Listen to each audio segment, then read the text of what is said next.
Aleluya.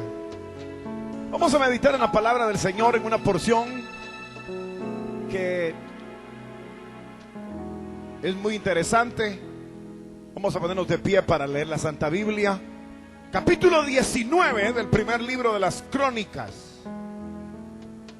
Primer libro de las Crónicas, capítulo número 19.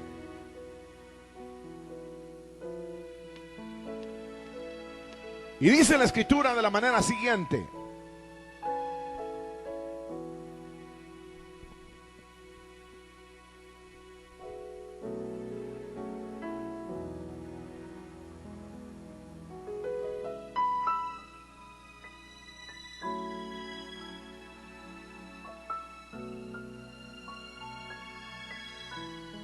capítulo número 19 del libro primero de las Crónicas. Dice la palabra de Dios de la manera siguiente: después de estas cosas, aconteció que murió Naas, rey de los hijos de Amón, y reinó en su lugar su hijo. Y dijo David: manifestaré misericordia con Hanún, hijo de Naas, porque también su padre me mostró misericordia. Así David envió embajadores que lo consolasen de la muerte de su padre. Una vez más, versículo número 1, capítulo número 19. Después de estas cosas, aconteció que murió Naas, rey de los hijos de Amón, y reinó en su lugar su hijo. Y dijo David: manifestaré misericordia con Hanún, hijo de Naas, porque también su padre me mostró misericordia. Así David envió embajadores que lo consolasen de la muerte de su padre. Pero cuando llegaron los siervos de David a la tierra de los hijos de Amón, a Hanún, para consolarle, los príncipes de los hijos de Amón dijeron a Hanún: ¿a tu parecer honra David a tu padre, que te ha enviado consoladores? ¿No viene más bien sus siervos a ti para espiar e inquirir y recoger y reconocer la tierra? Entonces Hanún tomó los siervos de David y los rapó y les cortó los vestidos por la mitad hasta las nalgas y los despachó. Se fueron luego, y cuando llegó a David la noticia sobre aquellos varones, él envió a recibirlos porque estaban muy avergonzados. El rey mandó que les dijeran: estáos en Jericó hasta que os crezca la barba, y entonces volveréis. Viendo los hijos de Amón que se habían hecho odiosos a David, Hanún y los hijos de Amón enviaron 1000 talentos de plata para tomar a sueldo carros y gente de a caballo de la Mesopotamia, de Siria, de Maacá y de Soba, y tomaron a sueldo 32,000 carros. Y al rey de Maaca y a su ejército, los cuales vinieron y acamparon delante de Medeba. Y se juntaron también los hijos de Amón de sus ciudades y vinieron a la guerra. Oyéndolo David, envió a Joab con todo el ejército de los hombres valientes. Y los hijos de Amón salieron y ordenaron la batalla a la entrada de la ciudad. Y los reyes que habían venido estaban aparte en el campo. Y viendo Joab que el ataque contra él había sido dispuesto por el frente y por la retaguardia, escogió de los más aventajados que había en Israel, y con ellos ordenó su ejército contra los sirios. Puso luego el resto de la gente en mano de Abisai, su hermano, y los ordenó en batalla contra los amonitas. Y dijo: si los sirios fueren más fuertes que yo, tú me ayudarás. Y si los amonitas fueren más fuertes que tú, yo te ayudaré. Esfuérzate y esforcémonos por nuestro pueblo y por las ciudades de nuestro Dios, y haga Jehová lo que bien le parezca. Entonces se acercó Joab y el pueblo que tenía consigo para pelear contra los sirios, mas ellos huyeron delante de él. Amén. Digan amén pues, hombre. Tengan la bondad de sentarse, hermanitos. Gloria a Jesús.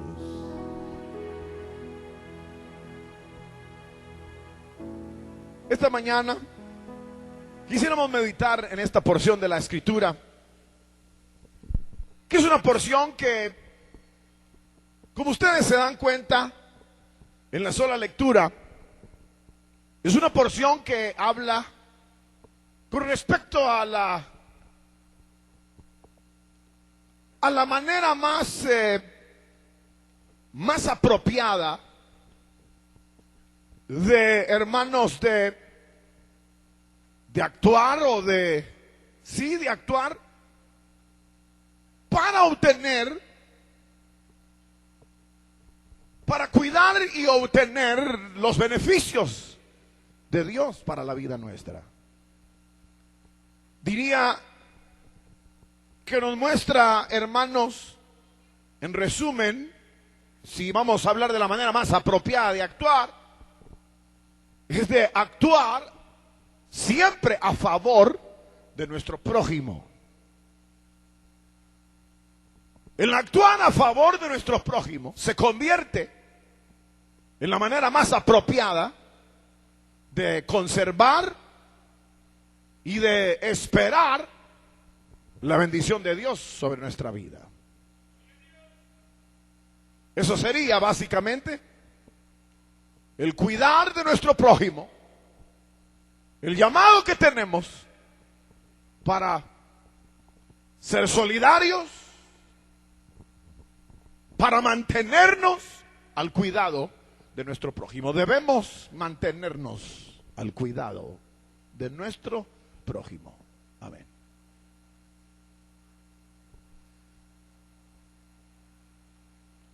¿Quieren repetirlo conmigo, hermanos? Debemos mantenernos al cuidado de nuestro prójimo. Quiero decirles que dentro del marco de la vida cristiana, la vida religiosa, uno de los fundamentos, que es precisamente, el mantenerse al cuidado de nuestro prójimo, se ha ido como desvaneciendo, desapareciendo, de tal manera que el egoísmo, el egocentrismo que prevalece hoy día en el mundo pareciera haberse apoderado aún de aquellos que profesamos la vida cristiana, la vida espiritual. De tal manera que en lugar de retener y de avanzar en los beneficios que Dios da al corazón del hombre, pareciera que no logramos nosotros como retener, obtener esos beneficios, porque hemos olvidado velar por nuestro prójimo. Tal vez, viéndolo de una manera frívola, la vida pareciera no estar fundamentada en el cuidado que nosotros prodiguemos a nuestro prójimo. Voy a repetir eso. Viéndolo de una manera frívola, pareciera que el bienestar personal no está condicionado al cuidado o atención que le demos nosotros a nuestro prójimo. Pareciera. Y más bien pareciera que el concepto es que cada quien vea cómo sale adelante. Si tú no te esfuerzas por ti mismo, nunca lo vas a lograr. Si tú no velas por ti mismo y tú no cuidas tus cosas, nadie te las va a cuidar. Y pareciera que siempre nos mete la idea de que nosotros tenemos que tener un cuidado intenso de lo personal y ver cómo nos esforzamos por salir adelante. No importa si lo demás o los demás no participan o no son beneficiados. Ese es problema de ellos. Yo he hecho mi parte y yo me voy a esforzar por mí y se acabó. Sin embargo, este libro sagrado, en su revelación, o en lo que pretende revelar más profundamente, esencialmente, nos muestra el cuidado de Dios a favor de los demás. Es decir, porque Él es perfecto. Amén, digan amén. Él es perfecto. Él no tenía necesidad de nada. Y sin embargo, se despoja de esa gloria para darla al necesitado. Entonces, la revelación de la Biblia, en su grado más profundo, revela a un Dios que hace misericordia. Y que al hacer misericordia, nos da a nosotros la lección, hermano, poderosa, que ahí es donde se basa toda la relación con Él. Toda la bendición de Dios está como encerrada en esa verdad. No solamente que Él se ha revelado, sino que de nosotros mismos ha de fluir hacia nuestro prójimo misericordia, atención, cuidado. Nosotros hemos llegado a extremos, queridos hermanos, de tanto salvajismo, que nos hemos casi vuelto no sé si a las cavernas, si los hombres de las cavernas serían más sensibles que nosotros. Es probable, si ustedes creen en los cromañones y todas esas cosas de Neandertal y el hombre de todo eso, si ustedes creen todo eso y de las cuevas, quién sabe si a la larga esos eran más civilizados que nosotros, en el sentido que pudieran prodigar mayor atención a su prójimo. En la actualidad nosotros vemos que pareciera que hasta en la familia se llega a desintegrar. Tal vez en nuestras naciones, como se les llama, subdesarrolladas, todavía prevalezca en alguna manera que los hijos permanezcan en el hogar, pero en algunas naciones más desarrolladas, a los 16, 17 años ya se han hecho preparativos, o antes, mucho antes, los padres se han hecho preparativos para que sus hijos se vayan a estudiar fuera y se vayan a vivir a las universidades. Aquí en nuestros países pues no es exactamente igual. Sin embargo, en algunos lugares sí, algunos padres que fueron favorecidos de alguna manera piensan en sus hijos para que se vayan a estudiar a la capital y ahí les busquen un pupilaje y ahí los tienen estudiando. De tal manera que en lugar de proveer como una educación que sea una educación que permita ser solidario continuamente, velar continuamente por sus padres, velar continuamente por sus hermanos, velar continuamente por su prójimo, pareciera que se desvanece en lugar de fortalecerse. Sin embargo, de una manera aún integrada, entre comillas, o sea, están integrados pero desintegrados, se nota que el salvajismo ha llegado de tal manera que ya no se vela por nadie, aunque se tenga integrado o bajo el mismo techo. Hemos llegado nosotros a ver la desintegración y la falta de educación en la formación de lo que respecta a atender o a velar por la vida de nuestro prójimo. Voy a decir una palabra más.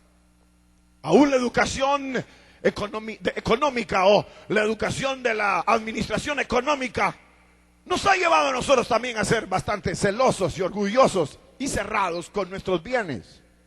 De tal manera que nos enseñan también a que esto es mío y eso es tuyo.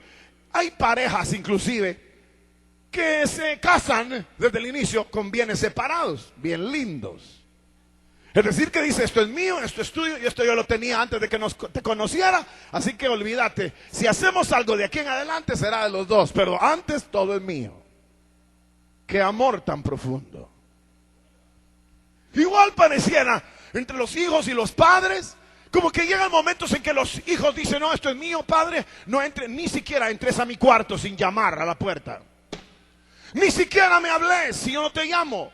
Es decir, que estando juntos e integrados, aparentemente hay una desintegración y una falta de, hermano, de solidaridad y falta de apoyo mutuo para lograr el beneficio, no solamente social, sino principalmente delante de los ojos de Dios. ¿Están de acuerdo o no están de acuerdo? Más o menos. Pero pareciera que así vivimos en esta tierra. Como que atrás de nosotros anda el tiburón queriéndonos alcanzar para comer y nosotros andamos detrás de otro queriendo ver a quién comemos. Parece que la escritura, en lugar de decir amaos los unos a los otros, dice comeos los unos a los otros, devoraos los unos a los otros. Y pareciera que eso ha dado una civilización como resultado, una civilización totalmente extraña y difícil. Vivimos en un mundo en donde no se puede salir de noche, no se puede subir en un autobús, porque ya todo el mundo es asaltado por un prójimo. No se puede andar de noche porque todos andan a la casa a ver a quién devoran. Todo eso hace, hermano, que la vida, la civilización se desintegre.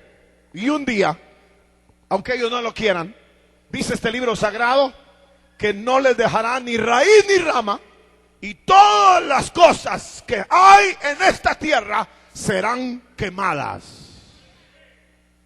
Porque se llegó a un grado de, hermanos, de intolerancia,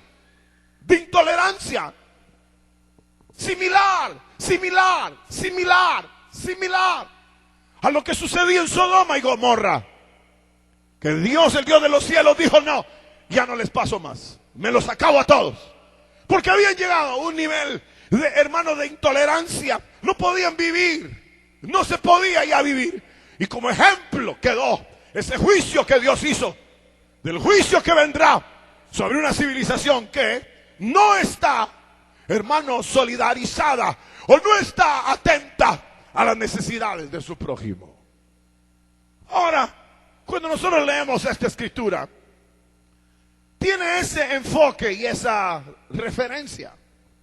Hay aquí tres acontecimientos que nos muestran este tipo de solidaridad, de apoyo, este tipo de hermanos y de apoyo que David, en un sentido, había entendido que era lo propio. Es lo propio. Hacer misericordia es lo propio del hombre creyente, del hombre cristiano, de la mujer cristiana.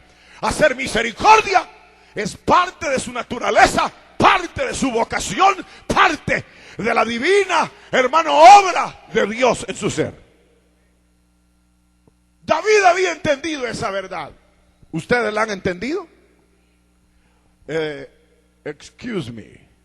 ¿Ustedes han entendido que hacer misericordia es la base y lo que refleja verdaderamente su vida espiritual? Levanten su manita los que han entendido. Amén. Ahora la pregunta sería: ¿cuánto hacen de misericordia? Porque uno puede decir, claro, como aquel joven rico, los mandamientos sabes. ¿Cuáles son? Se los sabía de memoria. Le dijo: no harás aquí, harás allá, harás aquí. Se lo sabía todo acá. Pero cuando Jesús le dijo: ve, vende lo que tienes y dáselo a tu prójimo, ahí le dijo: hasta ahí ya no llego. Mucho gusto de conocerlo, hasta la vista, baby. Es decir, que parecía que no le alcanzaba lo que era misericordia, hacer misericordia. La vida del hombre de Dios y la mujer de Dios debe saber que está fundamentada su existencia y podrá preservar los beneficios de Dios en su vida y aumentarlos a medida que sea quien, hermano, vele por su prójimo.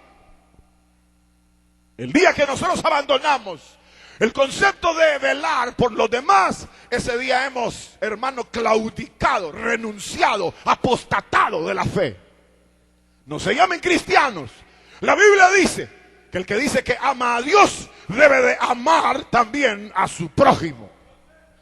Y el que dice que ama a Dios y no ama a su hermano, el tal es mentiroso. Y la verdad no está en él.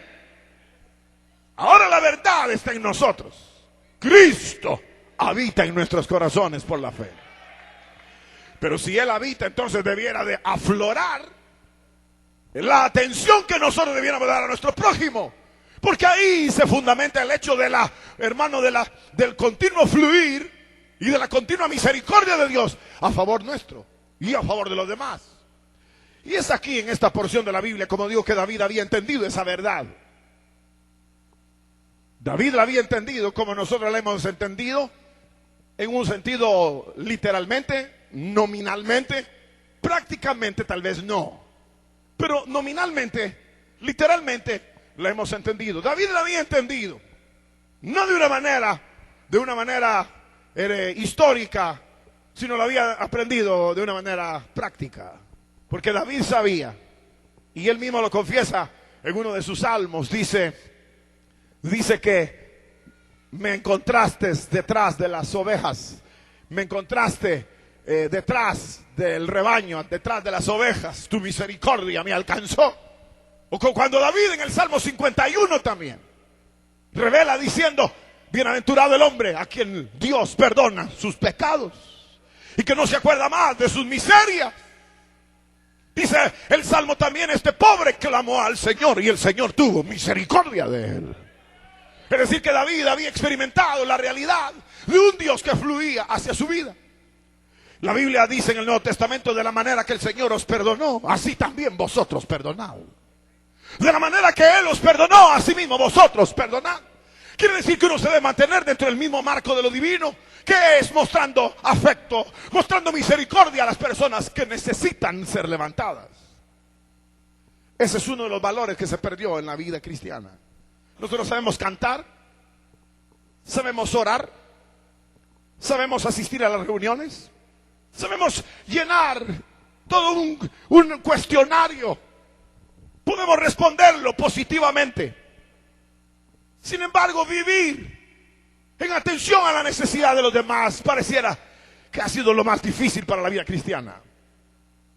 Y cuando la vida se endurece y deja de ser misericordiosa y solidaria con su hermano, 1 Corintios capítulo 13 dice, vano es lo que hacemos. Soy, dice, como un címbalo que retiñe. Cuando uno no tiene el amor, cuando uno no tiene precisamente este afecto de querer levantar al otro, velar por el otro, uno sencillamente es un címbalo que retiñe. David entendió que Dios había sido misericordioso con él. Y entonces dice la Biblia que cuando oyó que había muerto Naas y su hijo había asumido el reino, dice la Biblia que, hermanos, envió unos embajadores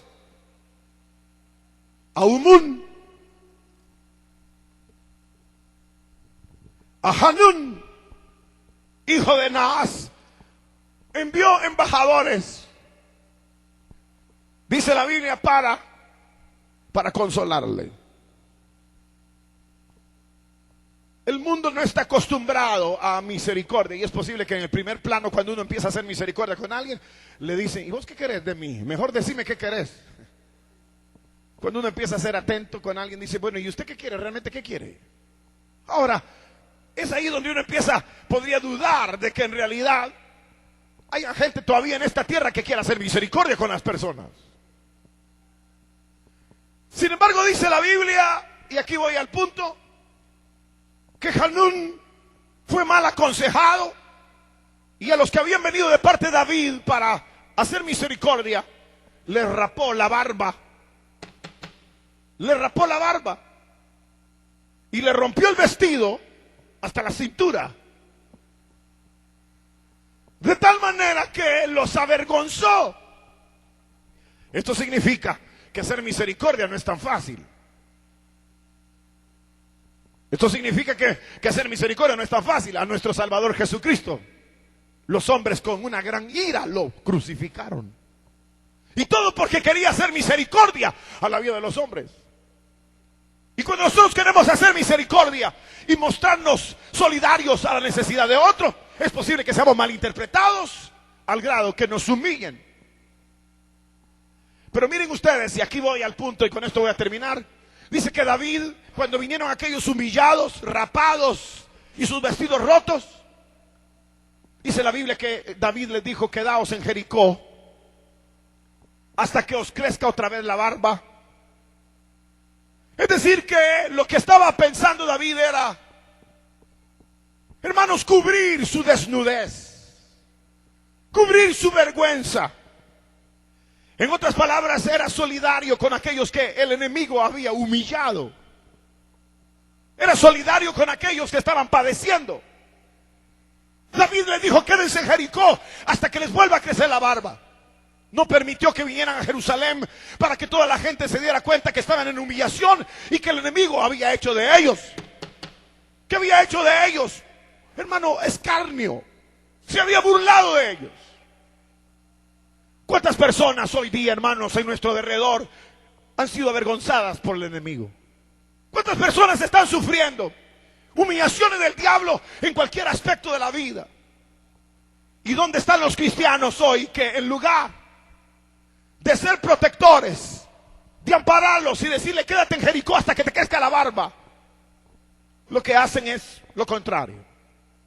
Miren a la hermana cómo anda, miren al fulano cómo está, miren al otro cómo anda, miren al otro cómo está, miren al otro cómo está, miren el otro, miren el otro.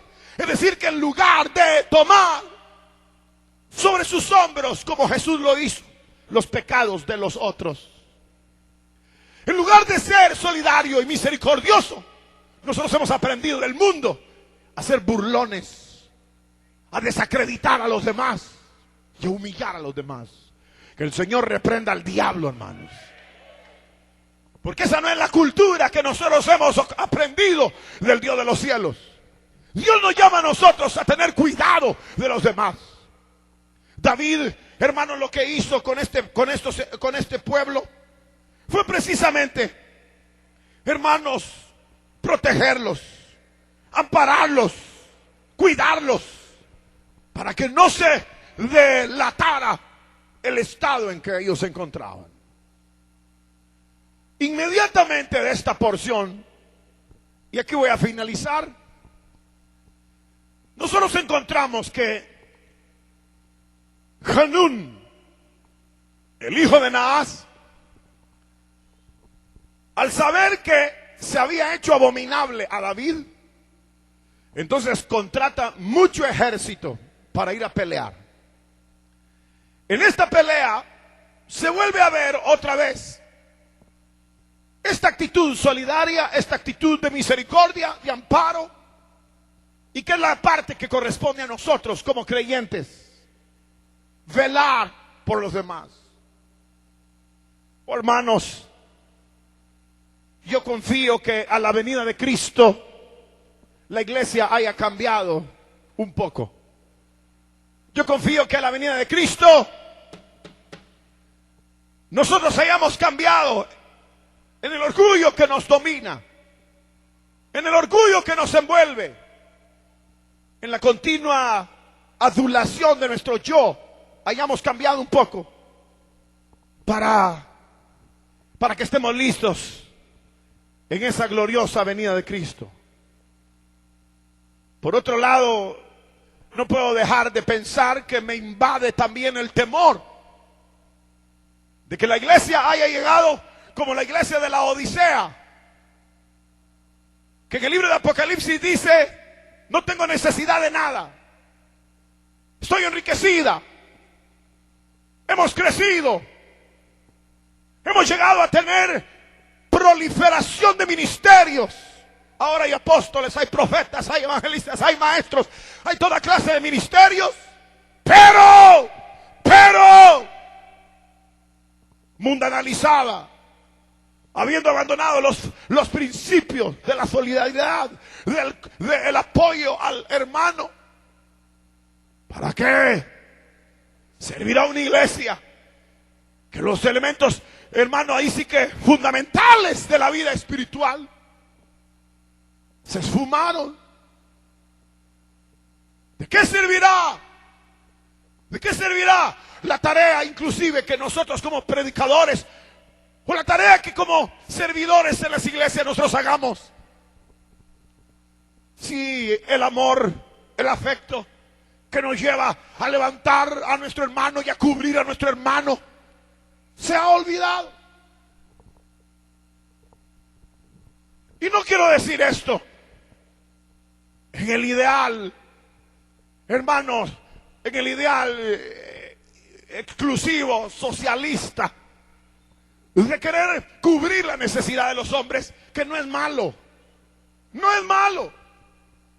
Pero no pienso solo en el aspecto y exclusivo material.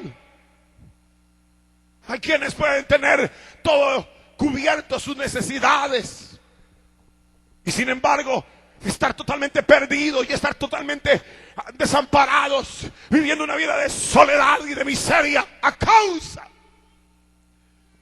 de no tener un estímulo de carácter neto espiritual, de afecto, de misericordia. Cuando la Biblia se lee aquí, vemos que David protege a estos siervos que había mandado a hacer misericordia a Hanún. Y luego, cuando la batalla se da, dos de los hombres de hermanos del ejército, Joab y Abisai, hermanos generales del ejército, hombres poderosos dentro del ejército de David, van a la batalla. Pero la declaración que se establece aquí es maravillosa.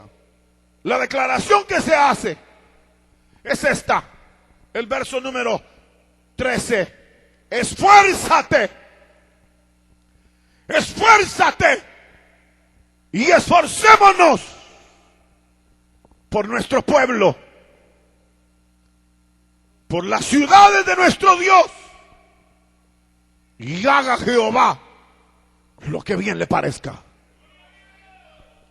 Es decir, que el llamado que hace Joab a Abisai, su hermano, era que hubiese un esfuerzo. Y luego le dice: y si los de Amón pudieran más, entonces tú vendrás. Y si los sirios pudieran más, entonces yo te ayudaré. Es decir, que una solidaridad, un apoyo. Parece que ese debía de ser el espíritu en un sentido preventivo que hicieran los creyentes.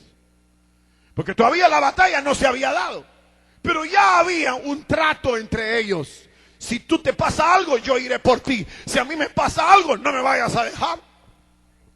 Porque a veces aquí mismo en las iglesias hemos visto hermanos que ya no vienen. Aquí mismo, hermano, o en otros lugares que hemos venido recorriendo, vemos que hay gente que ya no está con nosotros. ¿Y quién de ustedes hizo un pacto con ellos al decirles: mira, si vos un día empezás a flaquear, no me vayas a echar, porque yo voy a estar buscándote de día y de noche? Me voy a pegar a ti hasta que te levante. No te vayas a espantar, porque a las 6 de la mañana, a las 5 de la mañana que salgas al trabajo, yo voy a estar en la puerta de tu casa diciendo: acuérdate que Cristo te ama, hermano. Pero ¿cuántos de esos hay? Dígame, ¿dónde están esos hermanos? Esos hermanos solidarios que oran. Ni siquiera oran, en primer lugar, ni oran. En segundo, ni siquiera se visitan mutuamente para ir y levantar al otro. Porque miren, hermanos, cada uno de nosotros tenemos nuestra propia batalla. Cuando este hombre Joab le dijo a Abisai, su hermano: si ellos pudieran más que tú, yo iré. Y si estos pueden más que yo, tú vendrás. Significa que eran dos frentes diferentes, y en efecto lo eran. Dos frentes, dos ejércitos diferentes. Es posible que a esta hermana la ataque otra clase de situación que lo ataca a él. Pero tal vez él ya pasó la crisis que ella está pasando, o él está fortalecido para ayudarla a ella. Pero si él ni siquiera se visita, ni siquiera sabe dónde vive, ni siquiera sabe su número de teléfono, ni siquiera visitan a los líderes, ni siquiera visitan a los anfitriones, ni siquiera visitan a nadie, entonces la iglesia es una completa fachada de gente que no ha entendido que, hermanos, la gloria de Dios habrá de manifestarse a medida que haya mayor cuidado, protección y amparo para nuestro hermano y nuestro prójimo. ¿Saben cuándo las iglesias dicen que son bonitas? Cuando están empezando. Porque son 7, 8 gentes que dicen: hermano, empecemos una iglesia. Sí, dicen todos. Entonces se llaman todos los días: ¿cómo estás, hermano? ¿Vas a venir a la reunión, hermanito? Sí, hermano. Porque son 5, 4, 3. Cuando se hacen 1000, ya saber quién es quién, hermano. Cada quien vea cómo sale adelante, que Dios los socorra, hermanos. Así se vive hoy día. Y tal vez a este ya el Amón se le metió hasta el comedor y ya lo hizo pedazos. Y nosotros ni siquiera hemos sabido. Ni siquiera sabíamos que a mi hermano, porque estos eran hermanos, Abisaí y Joab, ni siquiera sabíamos que ya el enemigo lo había atacado de una manera terrible para nosotros poder ser solidarios con él. Pero lo que pasa es que se ha perdido. Y es uno de los elementos que no se pueden extraviar. Porque a la vez es lo que a nosotros nos permitirá retener la gloria de Dios y que la gloria de Dios continúe fluyendo sobre nuestra vida. A medida que hay más atención a las necesidades de mi hermano, a las necesidades de mi familia, a las necesidades de mi querido hermano, entonces, mi hermano, mayor bienestar fluirá de parte de Dios para mi vida. Por eso este libro dice que el que da, nunca le va a faltar. Pero que da que, no se refiere solo a dinero. No se refiere solo a dinero.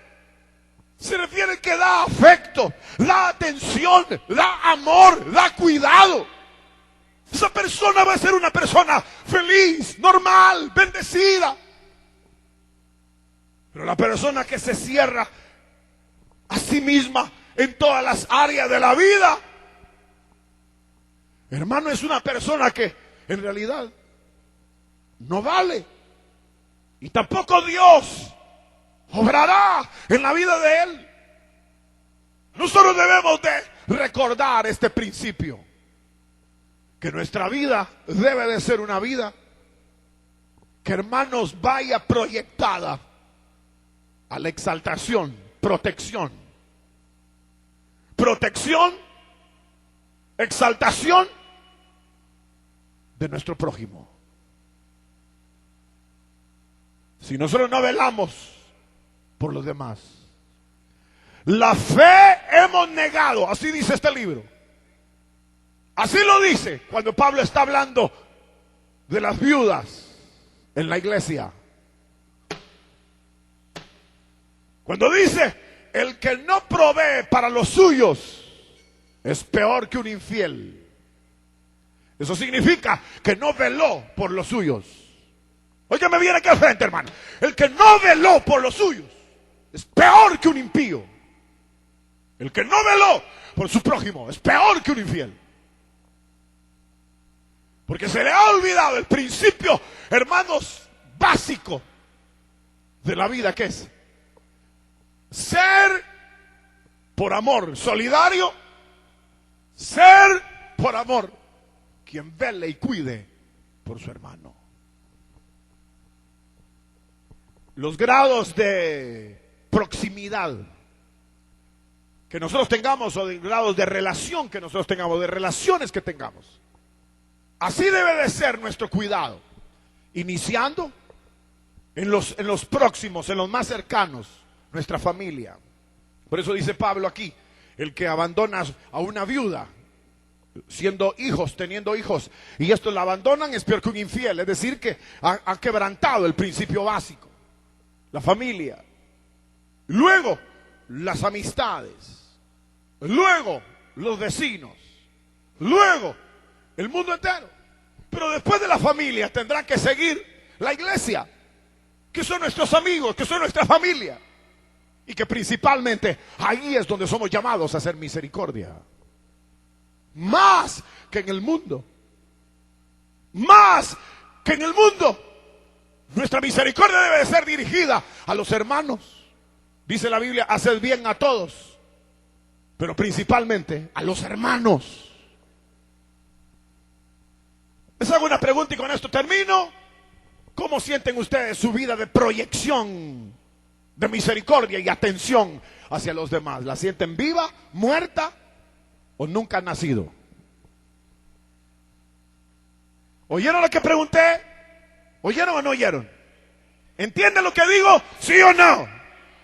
Les estoy preguntando que cómo sienten su vida de atención, de cuidado, protección y amparo hacia el prójimo. ¿Sienten que está viva? ¿O ustedes son una chulada que solo en el espejo pasan? Ya estoy lindo, ya estoy linda. Ahora sí, chulada sale a la calle. Y lo único que ve la punta es su nariz. Los demás le valen. Le vale su papá, su mamá, sus tíos, sus hermanos, sus abuelos. Y le vale todo el mundo. Y le valen los hermanos también. Y llega a la iglesia y se sienta y hasta impetuosamente se sienta. Y luego cuando se va dice, ¿qué tal hermano, hermano, hermano, hermano? Mejor no me diga hermano, hombre. Así hay un hermano allá que cuando uno le dice hermano, le dice, no me diga hermano. No me diga hermano, no me diga hermano, por favor. Yo me llamo tal, fulano de tal, dice. Porque eso de andarle diciendo hermano a todo el mundo, y, ¿hermano de qué? Hermanos traicioneros, hermanos descuidados. Es como que le tengan que decir, mire papito, ¿cómo que papito? Yo no soy su tata ni nada, hombre. Si yo soy su padre, respete pues. Mire hijito, mire corazón, que va a llevar corazón. No me diga corazón, que yo no soy nada suyo. A menos que lo sea. Y si usted goza de tener algún tipo de vínculo familiar, entonces respételo y vele por ellos. Y si tiene algún tipo de hermandad como la que nosotros decimos tener dentro del cuerpo de Cristo, entonces velemos y seamos solidarios. Esforcémonos por nuestro pueblo. Esforcémonos. Si los de Amón pudieran más, yo iré. Y si los sirios pudieran más, tú vendrás. Pero hagamos misericordia. Les voy a decir algo. Porque la vida no se puede llevar solo. No se puede. La mujer sola, los hombres solos, empiezan a sentirse raros. Hasta empiezan a enloquecerse. Les agarran una de sus ondas raras. Y cuando los sueltan en la calle andan todos nerviosos.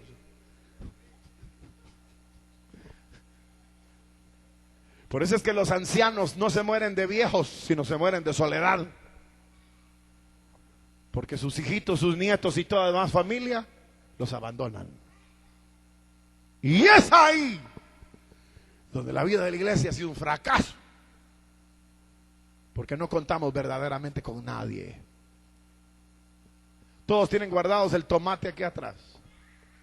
Solo que la persona, su hermano, se mueva de la línea para ajusticiarlo. En lugar de velar por su hermano. ¿Ustedes qué tal están en su actividad de velar por su hermano? Díganlo. Sean sinceros.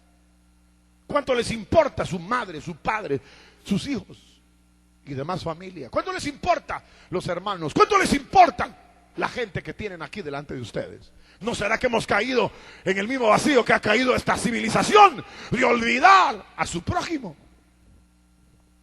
Y que hemos caído en el mismo juego sociopolítico del mundo, en donde todos prometen y prometen y prometen y nunca hay nada.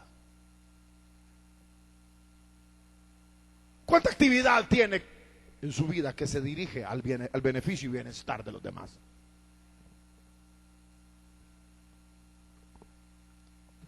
Amén.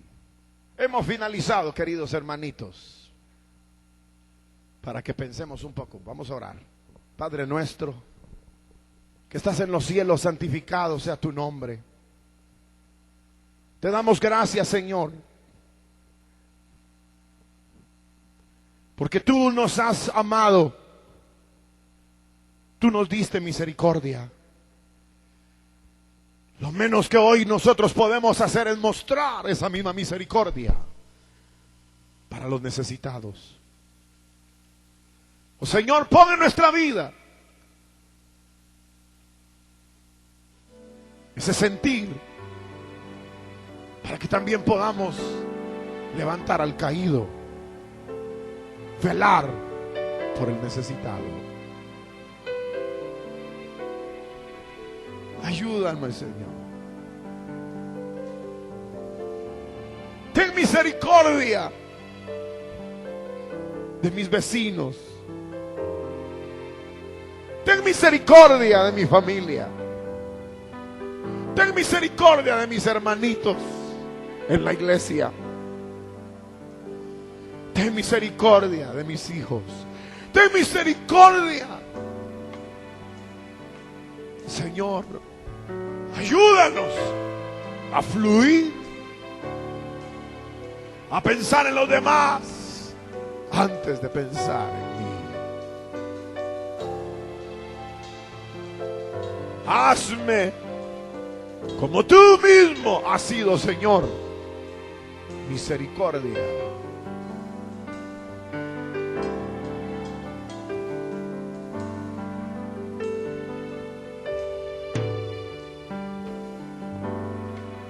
En el nombre de Jesús.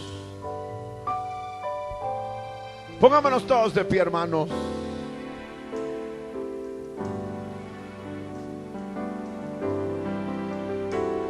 Amados, amémonos unos a otros, porque el amor es de Dios, y todo aquel que ama es nacido de Dios y conoce a Dios.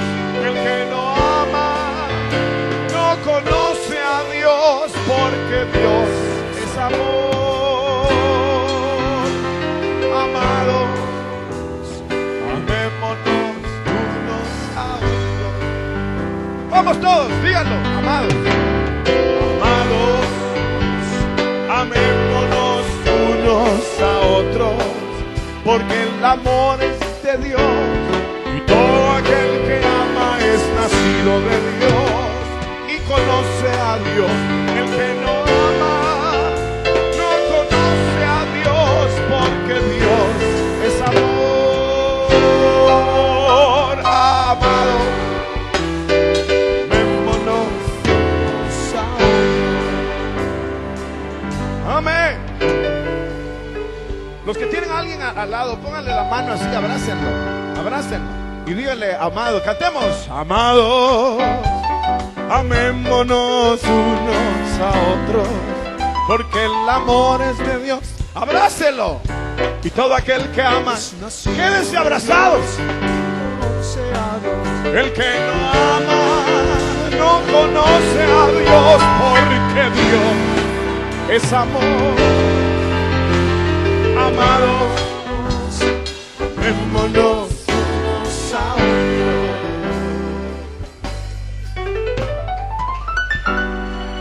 Amén. Gloria a Jesús. Tengan la bondad de sentarse, hermanos. Vamos a finalizar esta mañana. Queremos invitarles muy especialmente a las hermanas para el día miércoles. Tendremos oración y ayuno. Este miércoles es una celebración que vamos a tener especial, empezando a las 9:30 de la mañana. Habrá un mensaje alrededor de las 10:30 de la mañana y se terminará como a las 11:30, 12, para luego orar durante todo el mediodía, y luego el siguiente culto a las 2 de la tarde, y también se predicará alrededor de las 3 de la tarde para terminar a las 4. Y luego al final del culto habrá un refrigerio para todas las hermanas, porque se está celebrando este 4º aniversario de este culto de ayuno y oración. Yo quiero decirles que mucho de lo que es la iglesia depende de esas hermanas que vienen a orar y ayunar, porque a veces uno dice, yo pues estoy